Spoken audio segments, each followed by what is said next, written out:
ಕನ್ನಡದ big reality show Bigg Boss ಮಾಜಿ ಸ್ಪರ್ಧಿ ಹಾಗೂ ಸೆಲೆಬ್ರಿಟಿಯಾಗಿರೋ ಸೋನು ಶ್ರೀನಿವಾಸ್ ಗೌಡ ಬಂಧನವಾಗಿದೆ.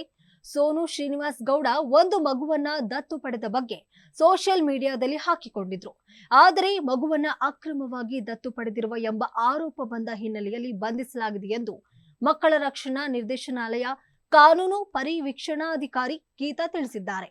ನಿಯಮಗಳ ಪ್ರಕಾರ ಮಗುವನ್ನ ದತ್ತು ಪಡೆಯುವಾಗ ಅರ್ಜಿ ಸಲ್ಲಿಸಬೇಕು.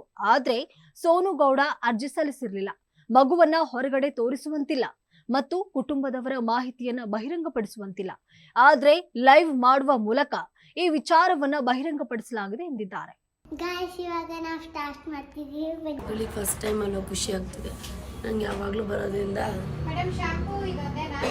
ಬೇಜಾರಾಗ್ತಿದೆ. ಇದು ಹೇರ್ ಕಟ್ ಆಗಲಿಲ್ಲ, ಹೆಂಗೆ ಕಾಣ್ತಾರೆ ನೋಡು ಅಂತ ಇದೆ.